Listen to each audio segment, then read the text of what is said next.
Hello and welcome back to our channel. आज हम लोग डिस्कस करेंगे निफ्ट का जो एक नया नोटिफिकेशन आया है रिगार्डिंग द पेमेंट गाइडेंस, उसके बारे में। अगर आप नए हैं हमारे चैनल में, please do not forget to like, share and subscribe because we will continuously update you regarding all the design colleges information, their admission process, coaching and etcetera. So आज निफ्ट ने जो नोटिफाई किया है अपने वेबसाइट में, that is again regarding the payment procedure. पिछले बहुत सारे वीडियोस से हम लोग डिस्कस कर रहे थे कि पेमेंट कैसे क्या करना है, कहाँ पे करना है, कहाँ पे नहीं करना है।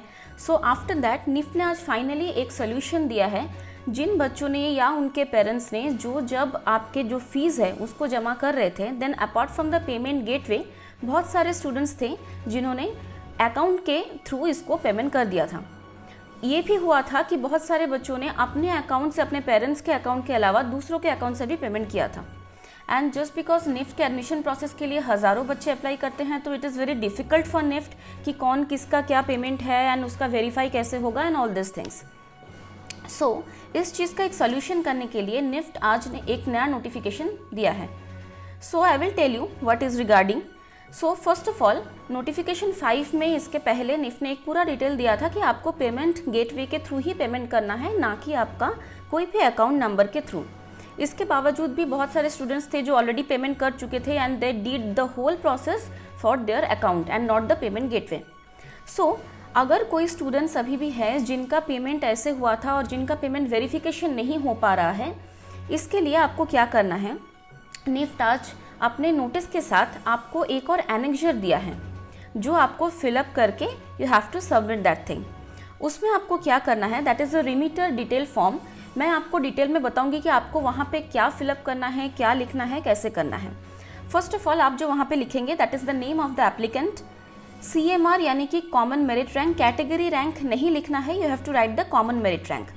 After that roll number, form number और the application number, course applied, आप कौन से कोर्स के लिए अप्लाई किए हैं, लाइक आपका बैचलर ऑफ डिज़ाइन है, MF टेक है, MFMM and whatever it is. After that the applicant mobile number, applicant email ID and direct NEFT, IMPS, UPI payment date, मतलब आप जिस भी दिन में पेमेंट किए थे, मे बी आप UPI में थ्रू किए हैं या फिर आप NEFT के थ्रू किए हैं, उसका पर्टिकुलर डेट। उसके बाद आता है आपका अमाउंट्स रेमिटेड, मतलब आप जो अमाउंट वहाँ पे जमा किए थे, अगर आप एक बार में किए हैं या अलग अलग डिफरेंट अमाउंट से किए हैं, वो आपको पूरा डिटेल यहाँ पे देना है। उसके बाद है आपका name of the remitter account holder, जिसके अकाउंट से आप पेमेंट किए हैं उनका एंटायर प्रॉपर नाम जो आपका बैंक में रजिस्टर्ड है उस अकाउंट के लिए। देन आता है आपका बैंक रेमिटेंस यूटीआर नंबर, जो आपको बहुत आसानी से आपके बैंक डिटेल्स में मिल जाएंगे। Remitter account number, remitter bank name, bank का जो नाम है वो, remitter bank IFSC code, that is also quite easily available, and remitter bank branch address, मतलब अगर फॉर एग्जांपल आप SBI या UBI या कोई भी बैंक के थ्रू आपने पेमेंट किया है, उसका जिस ब्रांच में आपका अकाउंट है उस ब्रांच का एड्रेस। सो अब आपको ये पूरा डिटेल देके ये चीज़ आपको सबमिट करना है विद इन आपका 4/8/2020 टू 25/8/2020, इस टाइम पे जिन्होंने पेमेंट किया था उनको ये चीज़ सबमिट करना है। मैं फिर से एक बार आपको याद दिला दूँ, अगर किसी ने आपने पेमेंट गेटवे के थ्रू पेमेंट किया है, you don't need to do this thing. अगर आपने अकाउंट के थ्रू पेमेंट किया है, देन जाके आपको ये चीज़ फिलअप करके सबमिट करना होगा।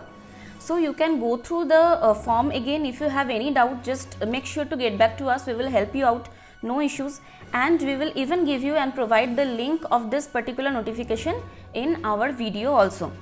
अगर उसके बाद भी आपको समझने में कुछ प्रॉब्लम हो रहा है, वेरिफिकेशन में या कुछ भी इश्यूज हो रहा है, then you can definitely get back to us through WhatsApp, mail, message. You can even call us. Best of luck. Thank you.